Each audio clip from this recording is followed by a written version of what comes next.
तो आज हम क्लास 9 का सेकंड टर्म स्टार्ट कर रहे हैं और सेकंड टर्म में हम सबसे पहले अपनी ज्योग्राफी को कंप्लीट करेंगे यानी कि भूगोल को। तो भूगोल का जो हमारा सबसे पहले यानी कि जो 3 चैप्टर स्टार्टिंग में थे वो तो हमने पढ़ लिया था और अब हमारा जो चैप्टर 4 है यानी कि जलवायु।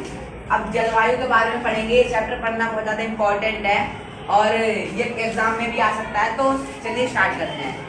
तो देखिए जलवायु यानी कि मैं आपको बता देता हूँ कि बहुत लोग समझते हैं क्या जलवायु मौसम ये सब मिलता जुलता शब्द है, इनका मीनिंग सेम होता है लेकिन बहुत ज़्यादा डिफरेंस है इनके बीच में, जलवायु के बीच में, मौसम के बीच में या मानसून के बीच में। कई बार लोग बोलते हैं कि यहाँ की जलवायु ऐसे, तो लोग सोचते हैं मौसम के बारे में बोल रहे हैं, लेकिन नहीं। तो मैं आपको सबसे पहले डिफरेंस बताऊंगा, छोटा सा बहुत इजी डिफरेंस, जिससे कि आप दोनों में डिफरेंस कर पाएंगे कि जलवायु क्या है और मौसम क्या है, यानी कि सीजन क्या है और क्लाइमेट क्या है। क्लाइमेट यानी जलवायु, ठीक है।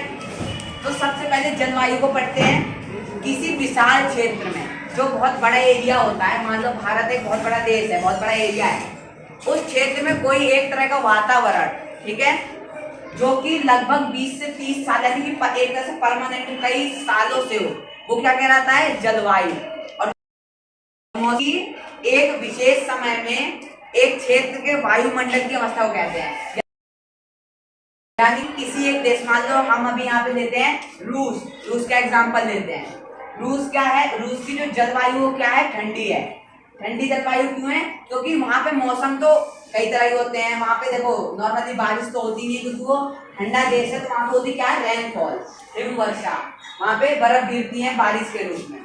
और वहाँ पे मौसम और भी कई तरह का, मतलब कभी ठंड के मौसम में ज्यादा ठंड होती है और गर्मियों के मौसम में कम ठंड होती है, लेकिन होती क्या है, ठंडी होती है। और वहाँ के लोग कैसे कपड़े पहनते हैं, आपकी हमारी तरह ये तो नहीं कि अलग अलग सीजन में अलग अलग कपड़े पहनेंगे। वहाँ के लोग हमेशा क्या, गर्म कपड़े पहनते हैं। क्यों, क्योंकि वहाँ का मौसम ठंडा है। और वहाँ के लोग कैसे होते हैं, गोरे होते हैं। क्यों, क्योंकि वहाँ का मौसम ठंडा है।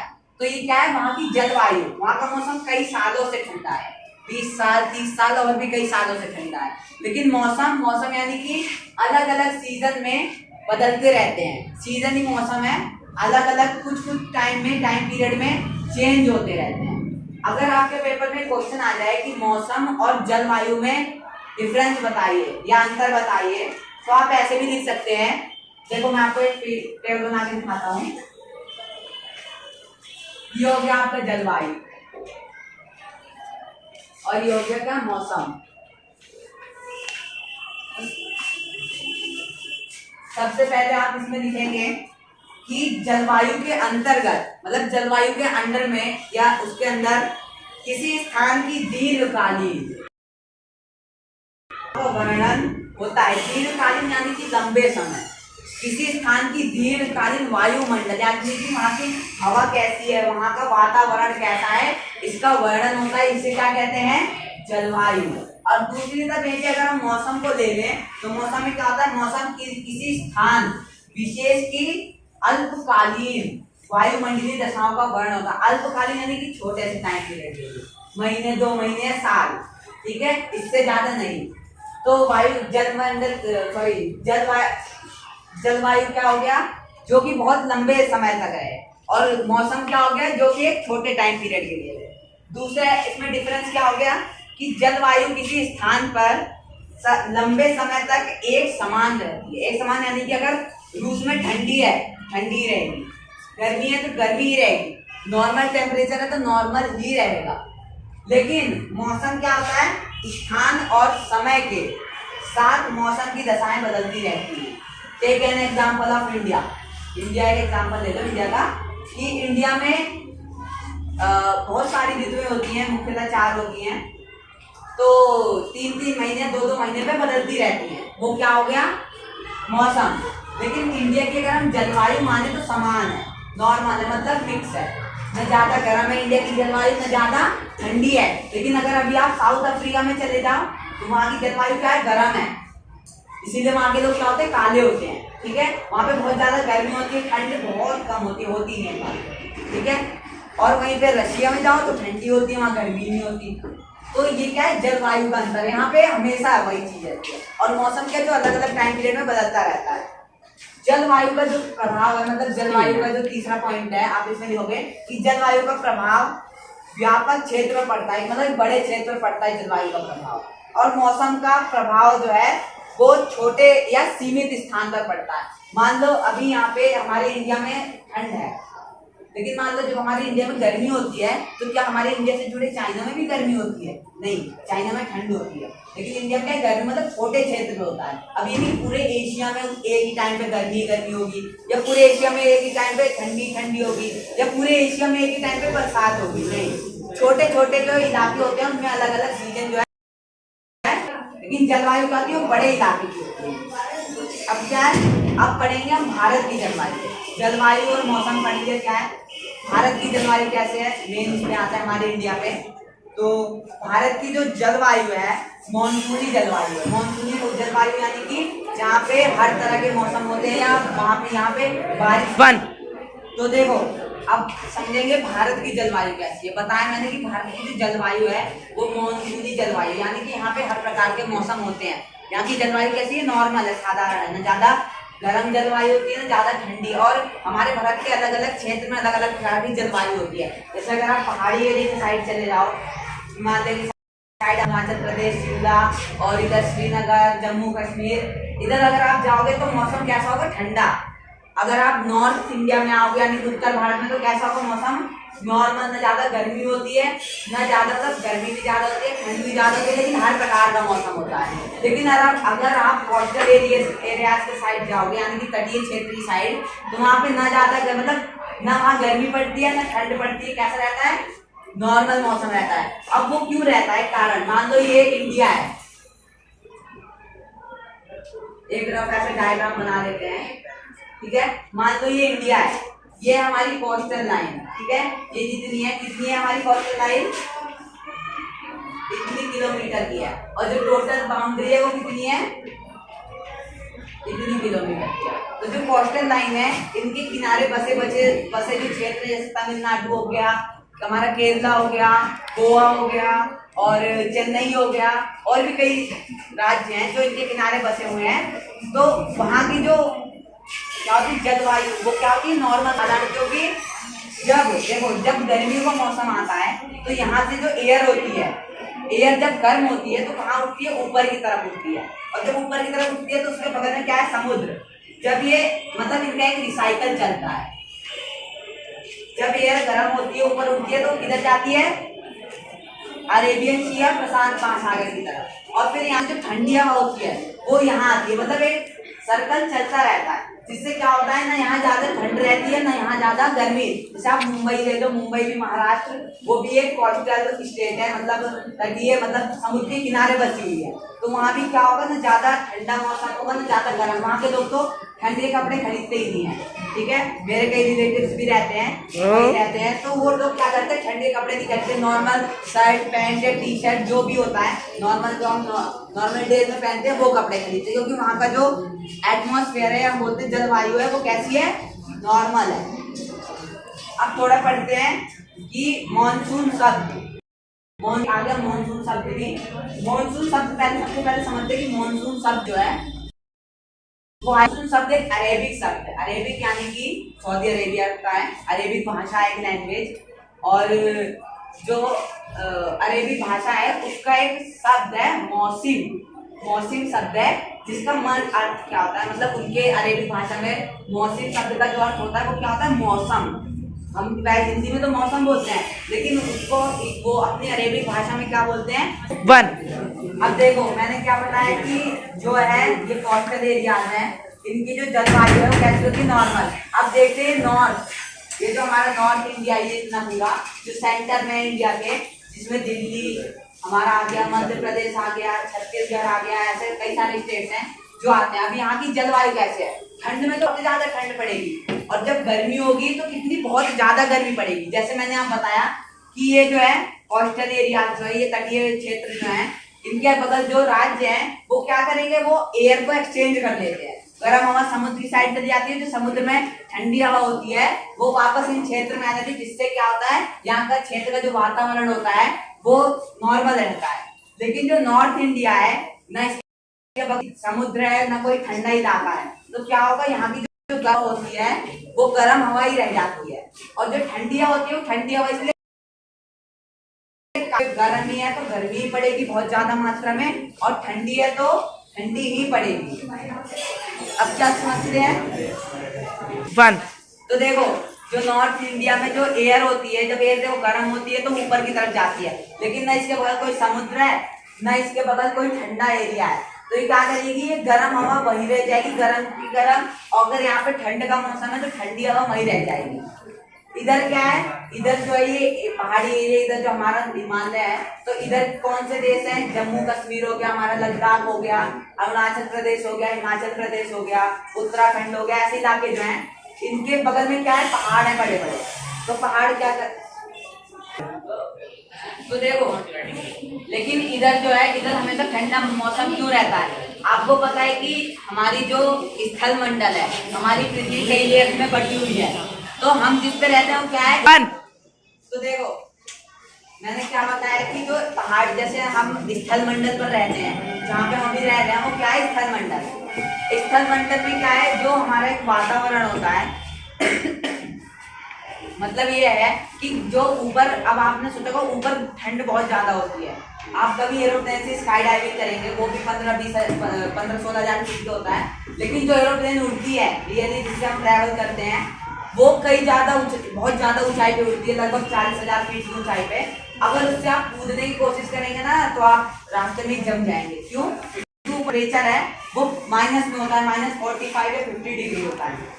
क्यों? जो नीचे की साइड है, हम जहाँ स्थल मंडल पर रह रहे हैं, वहाँ का वातावरण क्या है, गर्म है, लेकिन जैसे जैसे हम ऊपर जाएंगे प्रेजेंस ऑफ एयर कम होती जाएगी, जिससे क्या वहाँ का टेम्परेचर बहुत ज्यादा हो जाएगा। इसी कारण जो पहाड़ है, जैसे हिमालय, नीचे से, तो जैसे अगर आप नीचे स्थल मंडल की साइड देखेंगे या कुछ नीचे एरिया में देखेंगे तो पत्थर है वो, लेकिन अगर आप ऊपर की साइड देखेंगे तो उसमें बर्फ है, मतलब वो व्हाइट, हमें ऐसा लगता है बर्फ का बना ही हुआ है।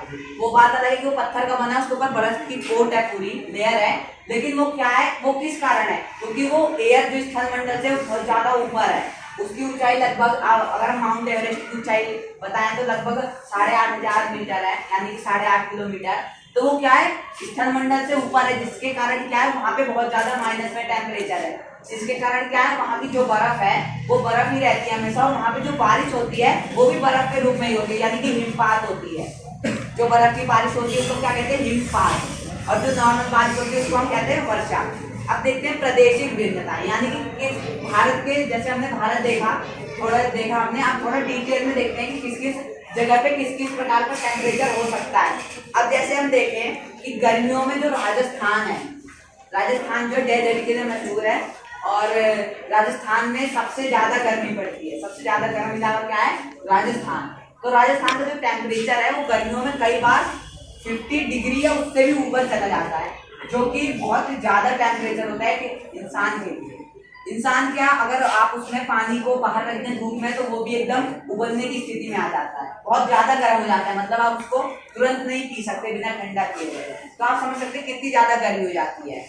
और जबकि जम्मू कश्मीर जो है उसमें अगर हमारे इंडिया में गर्मी का मौसम भी चल रहा है, तब भी वहाँ पे जो टेम्परेचर वो 20 डिग्री से नीचे है, यानी कि तब भी लोगों को, अभी हम यहाँ पे ठंड का मौसम चल रहा है हमारी दिल्ली में, और जैसे हमने कपड़े पहने अभी भी ये 25-26 के ऊपर टेम्परेचर होगा, लेकिन जम्मू कश्मीर में गर्मियों के दिनों में जब हमारी दिल्ली में 35 से 40 डिग्री सेल्सियस टेम्परेचर होता है, तब जम्मू कश्मीर में 20 डिग्री से भी नीचे होता है। ठीक है, उससे नीचे 20 डिग्री के ऊपर जाने का कोई सवाल ही नहीं है। और अब सर्दी की बात करें तो जैसे जम्मू कश्मीर मैंने बताया कि गर्मियों के टाइम में 20 डिग्री सेल्सियस, सर्दियों में -45 तक चला जाता है, मतलब बहुत ज्यादा माइनस में चला गया टेम्परेचर। जबकि हमारे नॉर्थ इंडिया में जो टेम्परेचर नॉर्मल रहता है 10, 12, 15, हर 10 के नीचे कभी नहीं जाता, लेकिन वहां के लोगों को क्या है, आदत है, वो उसमें सर्वाइव कर सकते हैं। अब क्या है कि जैसे हो सकता है, और जो तिरुवनंतपुरम यानी कि तटीय क्षेत्र, वहाँ पे सर्दी में भी लगभग उतना ही टेम्परेचर रहेगा, 2-4 डिग्री का फर्क रहेगा, या और गर्मी में भी। मान लो जैसे केरल है, केरल की राजधानी क्या है, तिरुवनंतपुरम, ठीक है, वहाँ पे जो है टेम्परेचर 20-25 के बीच में रहता है, चाहे ठंड का मौसम हो चाहे गर्मी हो, भी क्या है वो कोस्टल एरिया है, तटीय क्षेत्र है, इस कारण वहाँ पे क्या है, गैसेस एक्सचेंज होता रहता है। हिमालय में क्या है, जो वर्षण होती है वो अधिकतर हिमपात के रूप में होती है, जैसे हिमालय में बारिश होती है, मैंने बताया हिमपात यानी कि बर्फ के रूप में होती है, स्नोफॉल होती है वहां पे। अब अब देखते हैं कि मौसिन राम जो है, जैसे क्वेश्चन भी हमने जनरल नॉलेज में भी पढ़ा होगा कि इंडिया में सबसे ज्यादा बारिश कहाँ पे होती है? मौसिन राम। पहले तो क्या था? चेरापूंजी, लेकिन अब क्या है? मौसिन राम। मौसिन राम में 400 mm से भी ज्यादा बारिश होती है जब मानसून का सीजन होता है, यानी कि बारिश का सीजन होता है। और क्या है? जलवायु नियंत्रण कारक। अब देखो, जलवायु को नियंत्रण यानी कि उस पर नियंत्रण रखने वाले ऐसे कौन कौन से कारक हैं, कौन कौन से कारक है जो जलवायु पर नियंत्रण रखते हैं? पहला क्या है? अक्षांश। अक्षांश क्या है? मैं आपको एक बार मैप में बताता हूँ। तो देखो, ये हमारे पास क्या है? ग्लोब है। और देखो, हमारी अर्थ ऐसे सिचुएशन में है, और जो मैंने अक्षांश बताया वो होता क्या है? हमारी जो अर्थ है उसको डिग्री के हिसाब से डिवाइड करा गया है अलग अलग, ताकि टाइम जोन जो है वो सही से हो सके और अलग अलग हमें क्षेत्र का, अलग अलग देश या अलग अलग कॉन्टिनेंट का पता चल सके। तो देखो, अक्षांश होता क्या है? हमारे अर्थ के ग्लोब में, ये जो ग्लोब है इसमें दो लाइन होती हैं, एक ऐसी होती है और एक इस तरह होती है, वर्टिकली और हॉरिजॉन्टली। तो जो इस तरह लाइन होती है, यानी कि जो ऐसे पड़ी हुई लाइन होती है, उनको क्या बोलते हैं हम? अक्षांश। जैसे कि मैंने बताया, अक्षांश। अब अक्षांश भी जलवायु को बहुत तरह से प्रभावित करते हैं। अभी हम थोड़ा 23.5 डिग्री के बारे में भी पढ़ेंगे, अभी थोड़ा आगे पढ़ेंगे, जिसमें कि उसके ऊपर वाला एरिया क्या है? वो उष्ण कटिबंधीय है, और उसके नीचे वाला जो है उपोष्ण कटिबंधीय। मतलब इनको दो नाम में अलग अलग डिवाइड करा गया है। ये आप देख सकते हैं, ये जो बीच से ये लाइन जा रही है 23 1/2 है डिग्री है, जो कि देश को 2 इक्वल में बांटती है, मतलब 2 बराबर भागों में लगभग बांटती है, और ये 23.5 डिग्री है। तो अभी हम आगे का अपना कंटिन्यू करते हैं इस ग्लोब को रखते हुए।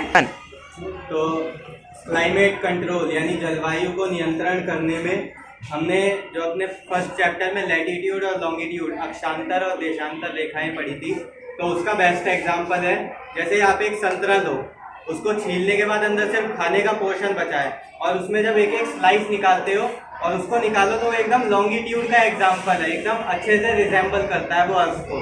और लैटिट्यूड को समझना है तो उसके लिए जब होटल में जाते हो तो प्याज को जो वो डिज़ाइन में काट के देते हैं, तो उसका जो एक एक लेवल है उससे हम लैटिट्यूड समझ सकते हैं। तो वही जो सिस्टम है वो इसमें है। जैसा कि हमने ये देखा कि हमारा जो अर्थ है, अगर वो ऐसे सीधा होता तो हर जगह इक्वल अमाउंट में सोलर इंसुलेशन जाती, लेकिन सीधा नहीं है, ये 23.5 डिग्री पे टिल्टेड है, ऐसे टेढ़ा है। इस वजह से क्या होता है कि जैसे देखो, अभी ऐसे है, आपको मान लो, एक बार मैं आपको बोर्ड पे एग्जांपल देता हूँ। जैसे कि ये अर्थ है, तो मान लो मैं सूरज हूँ, ठीक है, इसको मैं नहीं देख रहा हूँ, अभी सूरज देख रहा है, ये मेरे लेवल पे है। तो अभी मेरी डायरेक्ट इंसुलेशन कहाँ है? नॉर्थ पोल पे, मुझे नॉर्थ पोल ठीक से दिखाई दे रहा है। अब अगर ऐसे ही ये घूम के इस तरफ को आ जाता है, मैं इसे इधर घुमा लेता हूँ, तो अब नॉर्थ पोल ऊपर चला गया और मेरी नजरें कहाँ है? नीचे। तो इस टाइम पे मुझे साउथ पोल अच्छे से दिख रहा है, लेकिन नॉर्थ पोल नहीं दिख रहा। ठीक, अगर मैं आप में से किसी एक को दिखाऊं, तो अगर मैं इसे टिल्टेशन में दिखाता हूं, जैसे कि मैं इसको दिखा रहा हूं, तो जैसे अब मैं ग्लोब में दिखा रहा हूं, जैसे इस समय अगर आपको नॉर्थ पोल पूरा दिखाई दे रहा है, और वहीं अगर मैं ऐसे घुमा के इसको रख दूं, तो एक मिनट, अगर घूम के ये इस तरफ आ जाता है, आप भी घूम जाओ, तो इस समय क्या है, आपको साउथ पोल अच्छे से दिख रहा है, लेकिन जो ऊपर की टिप है वो नहीं दिख रही। तो इससे हम कह सकते हैं कि क्लाइमेट कंट्रोल है, क्योंकि जब सोलर इंसुलेशन नॉर्थ पोल पे ज़्यादा है, तो हमने ये सिस्टम सुना है कि सर्दियों में कहते हैं कि दिन छोटा हो जाता है और रातें लंबी हो जाती है, तो उसमें यही सिस्टम काम आता है। और हमने देखा कि जब दिन बड़ा हो रहा है, तो इसका मतलब सूरज की किरणें ज़्यादा जो हाई प्रेशर है, लो प्रेशर का सारा सिस्टम होगा। तो इससे हमने ये सीख लिया कि लैटिट्यूड यानी जो देशांतर रेखाएं हैं, वो किसी एरिया के क्लाइमेट को कैसे कंट्रोल करती है। तो जैसे मैंने आपको बताया कि अक्षांश क्या है, अब ये देखेंगे कि तो मैंने आपको बताया अक्षांश क्या है, वो भी ग्लोब पे, अर्थ के ग्लोब पे। अब ये एक बार इसकी परिभाषा यानी कि इसकी डेफिनेशन को समझते हैं। पृथ्वी की गोलाई के कारण राउंड है, कैसे शेप में है? राउंड है। इसे प्राप्त सौर ऊर्जा की मात्रा अक्षांशों के अनुसार अलग अलग होती है। इसके परिणाम स्वरूप जो तापमान है वो विषुववृत्त से ध्रुवों की ओर सामान्य घटता जाता है। जैसे बताया अभी मैंने ग्लोब पे कि नॉर्थ और साउथ दो गोल है, उत्तरी गोलार्ध और दक्षिणी गोलार्ध। देखो, हमारी पृथ्वी जो है ऐसे ऐसे है, ठीक है, एकदम बिल्कुल ऐसे सीधे नहीं है, थोड़ा टेढ़ी है। तो जो सन है सामने, जब उसकी रेज जो है, मतलब यानी कि उसकी सनलाइट जो है पृथ्वी में पड़ती है, तो पृथ्वी जो अपना रिवोल्यूशन है और रोटेशन है वो जब करती है, तो एक बार जो है हमारे नॉर्थ गोलार्ध पे सनलाइट आती है और एक बार क्या है हमारे दक्षिणी गोलार्ध पे सनलाइट आती है। ठीक है, इससे क्या है जो टेम्परेचर है वो समान रहता है और जो अक्षांश है वो क्या करता है लाइट को जो है सही से इक्वलाइज कर देता है, सब में बांट देता है, वितरित कर देता है। अब क्या समझेंगे तुंगता। सेकंड जो है तुंगता, देखो मैंने आपको क्या बताया, अक्षांश बता दिया। एक बार दोबारा रिवीजन कर लेते हैं, रिकॉल कर लेते हैं। अक्षांश क्या होता है, दिस इज आर, ये अर्थ है, ठीक है, सर्कल है। अब देखो कोई भी इसमें कोई भी कॉन्टिनेंट में मान लो एक अर्थ है, बस एक सर्कल है। अब अर्थ को अलग अलग पार्ट में डिवाइड करा गया, थोड़े थोड़े अलग अलग पार्ट, जो कुछ लाइन के हिसाब से।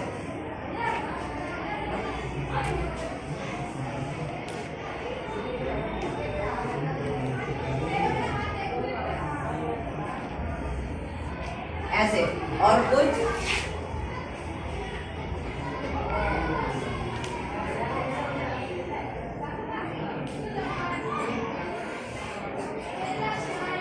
ऐसे, ठीक है, ये अर्थ है।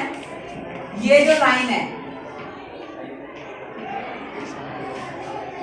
यानी कि जो सीधे है, जो लाइन इस तरह है उसको हम क्या बोलते हैं, तो क्या बताया मैंने कि जो लाइन सीधी है यानी कि 90 डिग्री मतलब बिल्कुल सीधे है उसको हम क्या बोलते हैं, देशांतर। बहुत इजी एग्जांपल है। और जो लाइन इस तरह है इसको हम क्या बोलते हैं, अक्षांश या अक्षांशर भी बोल सकते हैं। जैसे हमने देखा था कि जो भारत का जो क्षेत्र हमने देखा था कि मान लो ये इंडिया है,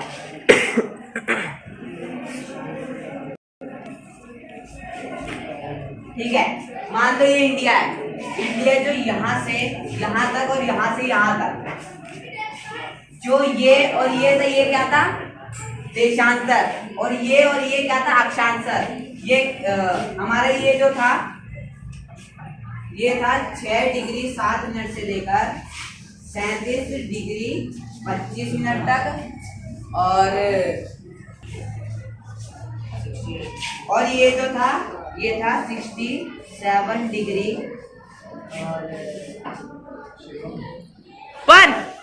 तो देखो हमारे जो अर्थ का है वो वन, देखो इंडिया जो है वो अर्थ के मैप पे एग्जिस्ट करता है, ठीक है, अर्थ पे है इंडिया। और जो अर्थ का जो इंडिया का जो देशांतरी विस्तार है वो 8 डिग्री 4 मिनट से लेकर 37 डिग्री 6 मिनट तक। अब ये जो लाइन है देशांतर की ये है 0 और ये अक्षांतर की लाइन 0 है और ये देशांतर की लाइन है 0 डिग्री। तो इंडिया का जो देशांतरी विस्तार है वो कितना है, 8 डिग्री 4 से लेकर 37 डिग्री 6 मिनट तक। और जो 68 डिग्री अक्षांशीय विस्तार है 68 डिग्री 7 मिनट से लेकर 97 डिग्री 25 मिनट तक, ठीक है। अब हम क्या पढ़ते हैं, तुंगता। अक्षांश हमने बहुत ज़्यादा पढ़ लिया, बहुत बड़ा टॉपिक हो गया अक्षांश का। अब क्या पढ़ते हैं, तुंगता यानी कि ऊंचाई। तुंगता क्या है, जैसे मैंने आपको बताया था कि जब कोई आदमी मान लो कोई आदमी जो है पृथ्वी की सतह से ऊंचाई की ओर जाता है तो जो वायुमंडल की जो सघनता होती है, ठीक है, यानी कि वायुमंडल की सघनता कम हो जाती है और जो तापमान डेंसिटी जो होती है वायुमंडल की वो बहुत कम हो जाती है। जो तापमान जो है क्या होता है, घटने लगता है। मैंने आपको क्या बताया था, जैसे मान लो जो पहाड़ होते हैं इसीलिए वो क्या होते हैं वायुमंडल से कई ज्यादा ऊपर होते हैं, इसीलिए क्या होता है उसका जो टेम्परेचर होता है वहाँ पे माइनस का होता है, इसलिए वहाँ पे क्या होती है बर्फ जमी होती है।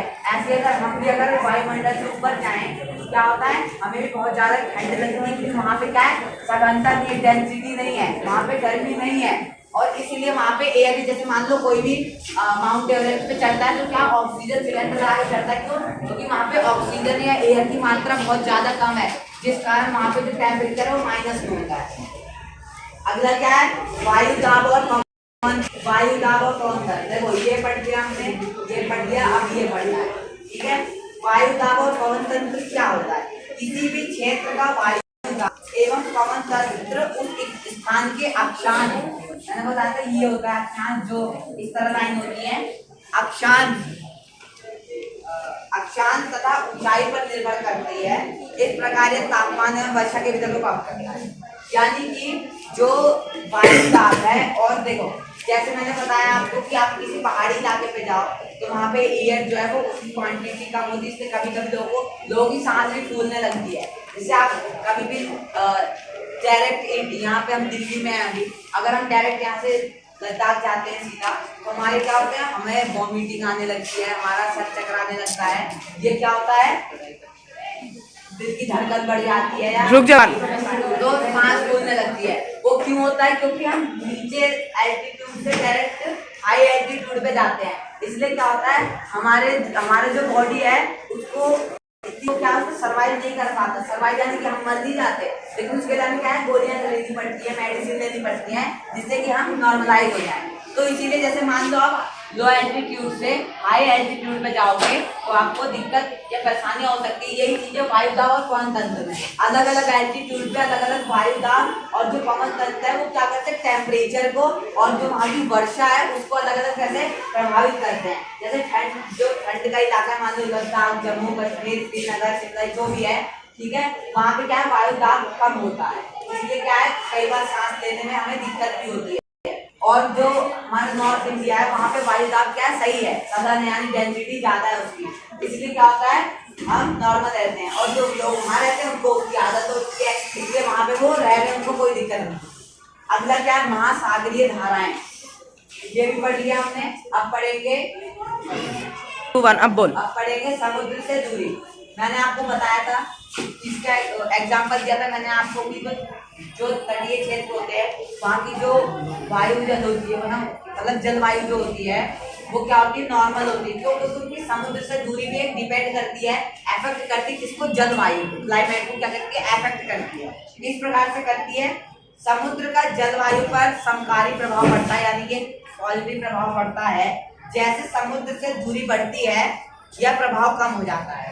समुद्र यानी कि ये पूरा समुद्र है, ये इधर प्रशांत महासागर है, इधर अरेबियन सी है, जो भी है, ठीक है,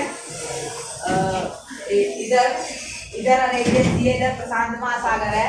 और तो देखो क्या होता है, समुद्र से जब दूरी बढ़ती है तो उसका अलग अलग प्रभाव पड़ता है, और वो जो प्रभाव है वो किस प्रकार पड़ता है। जैसे तटीय जो क्षेत्र होते हैं, जो नीचे की साइड होते हैं, नीचे मतलब थोड़े जो समुद्र के किनारे होते हैं, उनका क्या होता है, वातावरण, इसीलिए आप देख सकते हैं कि कई गांव में जहाँ पे झील होती है बड़ी बड़ी, वहाँ पे क्या होता है, टेम्परेचर नॉर्मल रहता है, ना ज्यादा होता है ना कम होता है। लेकिन जहाँ पे झील नहीं होती या कोई अलग पानी का स्रोत नहीं होता, वहाँ पे क्या होता है, टेम्परेचर या तो बहुत ज्यादा हाई होता है, बहुत ज्यादा लो होता है। नेक्स्ट क्या पढ़ेंगे, महासागरीय धाराएं।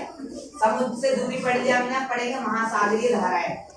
महासागरीय धाराएं समुद्र से तट की ओर चलने वाली हवाओं के साथ तटीय क्षेत्रों की जलवायु को प्रभावित करती हैं। उदाहरण के लिए कोई भी तटीय क्षेत्र जहाँ गर्म या ठंडी धाराएं बहती हैं और वायु की दिशा समुद्र से तट की ओर हो, तब वह तट गर्म या ठंडा हो जाएगा। मैंने आपको जैसे बताया था क्या होता है महासागरीय धाराएं।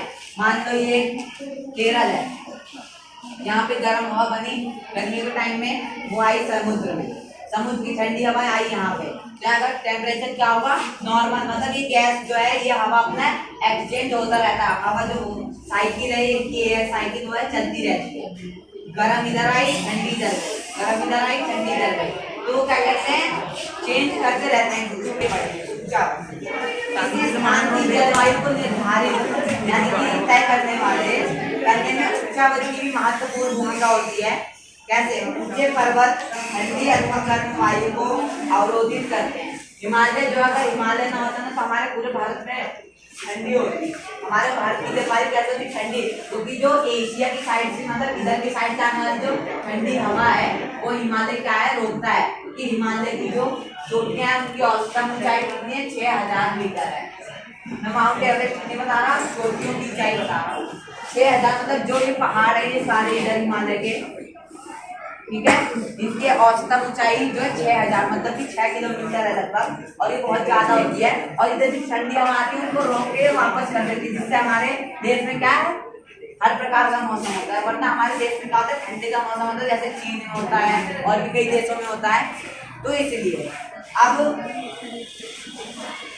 यदि उनकी ऊंचाई इतनी हो कि वे वर्षा नाली वायु के रास्ते को रोकने में सक्षम होते हैं, तो ये उस क्षेत्र में वर्षा का कारण भी बन जाते हैं और पर्वत के पवन विमुख ढाल अपेक्षाकृत गुजर है। समझे कि ये इतने लंबे होते हैं, कई कई बार जो दूसरे देशों से या दूसरे जगह से जो वर्षा के बादल आते हैं हवा के साथ, उनको ये रोक देते हैं। हमारे जो माउंटेन रहते हैं हिमालय है, वो बादल से भी ऊपर है। अगर आप हिमालय की चोटी पे जाओगे तो आपको बादल क्या नीचे दिखाई देंगे, आपको लगेगा कि मैं ऊंची बिल्डिंग पे खड़ा हूँ और मेरे नीचे जो जमीन है ये बादल जैसी है। ऐसा होता है कि हिमालय जो है वो बादल से भी ऊंचा है, तो बादल को क्या कर देता है, रोक देता है। अब क्या पढ़े, कोरियोलिस बल। यह पृथ्वी के घूर्णन के कारण उत्पन्न आभासी बल होता है। आभासी बल होता है, इसके कारण पौने उत्तरी गोलार्ध में, इसका मतलब ये है कि ये हमारा नॉर्थ गोलार्ध है, ये है साउथ गोलार्ध, ठीक है। और जब घूर्णन होता है यानी कि पृथ्वी रोटेशन करती है, ठीक है, तो इसके कारण क्या होता है, जो यहाँ की हवा होती है वो इधर की ओर आती है और जो इधर की हवा होती है वो इधर की ओर जाती है, मतलब अपोजिट साइड। इधर की हवा इधर आएगी, इधर की हवा इधर जाएगी। ये कोरियोलिस बल यानी कि फेरेल्स लॉ, फेरेल्स का नियम भी बोलते हैं इसको, और कोरियोलिस बल भी बोलते हैं। अब भारत की जलवायु हमने देखा कि किसी भी देश का किसी भी जगह की जो जलवायु है उसको प्रभावित करने वाले क्या क्या कारक होते हैं, अक्षांश, तीव्रता, वायुदाब, समुद्र से दूरी, महासागरीय धाराएं और उच्चावल, ये हमने सब पढ़ा। अब हम पढ़ेंगे भारत की जलवायु को प्रभावित करने वाले कारक। इसमें 3 होते हैं। पहला ये है अक्षांश, दूसरा क्या है ऊंचाई, ये मतलब यानी कि तुंगता, ठीक है, और तीसरा क्या है वायु दाब और पवन।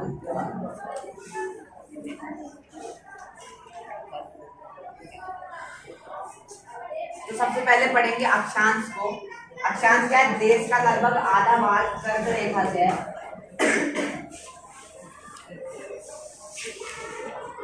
यह 23.5 डिग्री कर्क रेखा है जो देश को 2 बराबर भागों में बांटती है, ठीक है। अब 2 बराबर भागों में बांटती है, 2 अलग अलग क्षेत्र में डिवाइड हो जाता है। तो पहले देखते हैं कि देश का लगभग आधा भाग कर्क वृत्त के दक्षिण में स्थित है जो उष्णकटिबंधीय है, दक्षिण यानी कि इधर, और आधा भाग जो उत्तर में है उसको क्या कहते हैं, उपोष्णकटिबंधीय। जो दक्षिण में है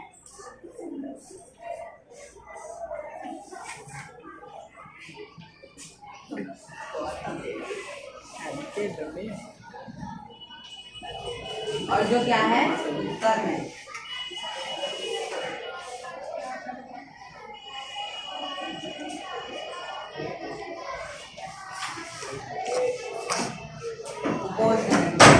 तो ये पूरा इस पूरे इलाके को उष्णकटिबंधीय में डिवाइड करा है। और ये जो पूरा इलाका है मतलब कर्क रेखा से जो ऊपर का पूरा इलाका है वो उसको किसमें कन्वर्ट करा गया है, उपोष्णकटिबंधीय।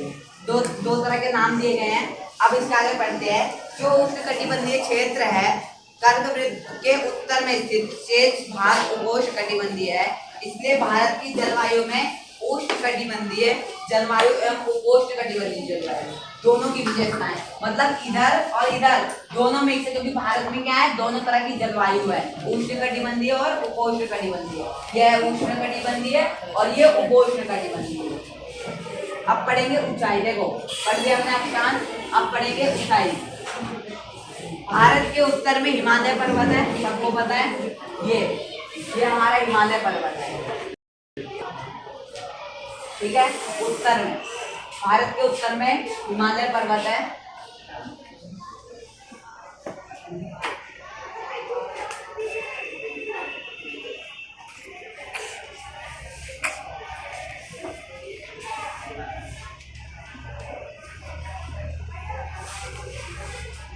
तो भारत के उत्तर में हिमालय पर्वत है।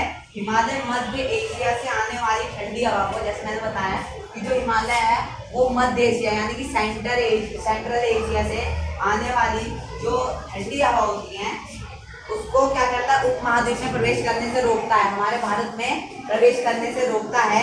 इन्हीं पर्वत के कारण इस क्षेत्र में मध्य एशिया की तुलना में ठंड कम पड़ती है। मतलब मध्य एशिया में बहुत ज्यादा ठंड पड़ती है, लेकिन हमारा जो भारत है वो हिमालय के कारण हमारे देश में ठंड जो है वो कई बेहतर मतलब कई हद तक कम पड़ती है। और भारत का तटीय क्षेत्र भी विशाल है, जहाँ अधिकतम ऊंचाई लगभग 30 मीटर है। जो ये हिमालय की चोटियां मतलब औसतन इनकी ऊंचाई 6000 मीटर है, और ये जो तटीय इलाका है इनकी औसतन ऊंचाई कितनी है, 30 मीटर है। अब हम क्या पढ़ेंगे, वायु दाब एवं कमन। ये वायु दाब एवं कमन, वायु दक्षिण में स्थित हिंद महासागर के उच्च दाब वाले क्षेत्र से दक्षिण पूर्वी दिशा में बहते हुए विषुवत वृत्त को पार कर दाहिनी ओर मुड़ते हुए भारतीय उपमहाद्वीप पर स्थित निम्न दाब की ओर बहने लगती है। इन्हें दक्षिण पश्चिम मानसून के नाम से जाना जाता है। देखो वायु जो है जो दक्षिण में स्थित है हिंद महासागर है, ठीक है। दक्षिण में जो हिंद महासागर है ये पूरा हिंद महासागर है, ठीक है। वाले क्षेत्र दक्षिण पूर्व यानी कि इधर की तरफ, ऐसे इधर की तरफ जब बहती है तो बहते हुए विषुवत वृत्त को पार कर, विषुवत वृत्त जो होती है ये 23.5 डिग्री को विषुवत वृत्त बोलते हैं, सॉरी 23.5 डिग्री बोलते हैं। विषुवत वृत्त को पार कर दाहिनी ओर मुड़ते हुए भारतीय उपमहाद्वीप पर स्थित निम्न दाब की ओर बहने लगती है। इन्हें दक्षिण पश्चिम मानसून के नाम से जाना जाता है, जो कि क्या है, बादल लेके आते हैं, जिससे कि हमारे देश में काफी बारिश होती है। उपोष्णकटिबंधीय पश्चिमी जेठ धाराएं ये भी है। उपोष्णकटिबंधीय जेठ धाराएं क्या है, जेठ धाराएं लगभग 27 डिग्री से 30 डिग्री उत्तरी अक्षांश यानी कि 30 से 27 के बीच, 30 से 27 डिग्री के जो बीच में है, इसलिए बीच में स्थित होती है। इनके बीच का ये जो भाग है ये क्या है, उपोष्णकटिबंधीय जेठ धारा है, इसी के बीच में स्थित होती है, इसलिए इन्हें उपोष्णकटिबंधीय पश्चिमी जेठ धाराएं कहा जाता है। भारत में ये जेठ धाराएं ग्रीष्म ऋतु को छोड़कर पूरे वर्ष हिमालय के दक्षिण में प्रवाहित होती हैं। ये एक संकरी पट्टी में स्थित क्षोभ मंडल में अत्यधिक ऊंचाई लगभग 12,000 मीटर से अधिक पश्चिम हवाएं होती हैं, ठीक है। इनकी गति गर्मी में 110 किलोमीटर प्रति घंटा होती है, जबकि जो ठंड में इनकी जो गति होती है वो आती है 184 किलोमीटर पर आवर। ये हमने पढ़ा कि उपोष्णकटिबंधीय जेठ धारा क्या होती है, जो कि देखो उपोष्णकटिबंधीय जेठ धाराएं क्या होती है, मैं आपको बात दोबारा बता देता हूँ, समझ नहीं आया यहाँ पे जीडी से पक चुकी है बिल्कुल। देखो अब ये है इंडिया,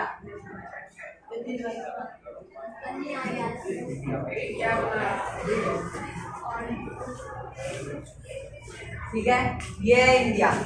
अब उपोष्णकटिबंधीय जेठ धाराएं जो हैं वो 27 से 30 डिग्री के बीच में जो ये पूरा एरिया है जहाँ से बहती हैं, और ये कितने स्पीड में बहती है, जब गर्मियों का टाइम होता है तो ये 110 किलोमीटर पर आवर की स्पीड से बहती हैं, जिससे कि मतलब बहुत ज़्यादा स्पीड होती है। और जब सर्दियों का टाइम होता है तो इनकी स्पीड क्या होती है, गर्मियों में तो इनकी स्पीड जो है वो 110 किलोमीटर पर आवर हो जाती है, और सर्दी में इनकी जो स्पीड है वो 184 किलोमीटर पर आवर, ठीक है। अब पढ़ेंगे पश्चिमी चक्रवाती विक्षेप। पश्चिमी चक्रवाती विक्षेप सर्दी के महीने में उत्पन्न होने वाला पश्चिमी चक्रवाती विक्षेप भू महासागरीय क्षेत्र से आने वाली पश्चिमी प्रवाह के कारण होता है। वे प्रायः भारत के उत्तर एवं उत्तर पश्चिम क्षेत्रों को प्रभावित करते हैं। अब देखो पश्चिमी चक्रवात क्या है, पश्चिमी चक्रवात है यानी कि ये जो एरिया है हमारा बे ऑफ बंगाल की साइड का जो एरिया है, तो ये जो एरिया है, तो इसमें पश्चिमी चक्रवात विक्षोभ जो 1 सर्दियों के टाइम में होता है, और पश्चिमी चक्रवात विक्षेप जो है भूमध्य सागरीय क्षेत्र से आने वाले पश्चिमी प्रवाह जो होते हैं, यानी कि पश्चिमी हवाएं जो होती है, उनके कारण होता है। अब किस कारण होता है? जो पश्चिमी हवा आती है उनके कारण होता है। वे प्रायः भारत के उत्तर एवं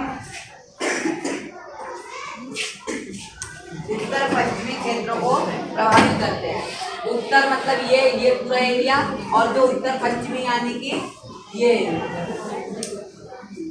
मतलब ये पूरा एरिया जो है इनसे प्रभावित होता है। ये वाला पूरा एरिया इनसे प्रभावित होता है। अब क्या है? उष्णकटिबंधीय चक्रवात। उष्णकटिबंधीय चक्रवात मौसमी महीनों के 7 अक्टूबर एवं नवंबर के महीनों में आते हैं तथा ये भूमि प्रवाह एक भाग होते हैं एवं देश के तटीय क्षेत्र को प्रभावित करते हैं। आंध्र प्रदेश और उड़ीसा के तटों पर उसके द्वारा किए गए विनाश। अब देखो, उष्णकटिबंधीय चक्रवात मान लीजिए एक साइक्लोन होते हैं, तो क्या है, जो आते हैं कब आते हैं? नवंबर से अक्टूबर से नवंबर के बीच में आते हैं, और इनके कारण क्या होता है? बहुत ज़्यादा विनाश होता है, यानी कि बहुत ज़्यादा होते हैं, डिस्ट्रॉय होता है, डिस्ट्रक्शन होता है। और ये कहाँ होता है? अधिकतर आंध्र प्रदेश और उड़ीसा में आपने देखा होगा तूफान आता है लगभग हर साल, जिससे कि बहुत ज़्यादा विनाश होता है। तो ये इनके कारण होता है। किसके कारण? उष्णकटिबंधीय चक्रवात के कारण। अब क्या पढ़ेंगे? दक्षिणीय दोलन। दक्षिणीय दोलन जब दक्षिण, तो अब पढ़ेंगे दक्षिणीय दोलन। जब दक्षिण प्रशांत महासागर में के पूर्वी भाग में उच्च दाब होता है, यानी क्या? हवा का, तब उष्णकटिबंधीय के पूर्वी भाग में निम्न दाब होता है, यानी कि कम दाब होता है। जब उच्च यानी कि ज्यादा दाब होता है कहाँ? दक्षिण में प्रशांत महासागर के उष्णकटिबंधीय में के भाग में ज्यादा दाब होता है, तब हिंद महासागर के उष्णकटिबंधीय पूर्व भाग में क्या होता है? निम्न दाब, यानी कि कम दाब है। लेकिन कुछ विशेष वर्षों में वायु दाब की स्थिति विपरीत हो जाती है, यानी कि बदल जाती है। जहाँ पे कम है वहाँ ज़्यादा हो जाएगा, और जहाँ ज़्यादा है वहाँ पे कम हो जाएगा। और तथा पूर्वी प्रशांत महासागर के ऊपर हिंद महासागर की तुलना में निम्न दाब का क्षेत्र बन जाता है, यानी कि जो पूर्वी प्रशांत सागर के ऊपर, यानी कि पूर्वी प्रशांत महासागर जो है उसके ऊपर जो है ज़्यादा दाब बन जाता है, और जो दक्षिण में हमारा क्या है? अरब सागर है, उसके ऊपर कम दाब बनता है।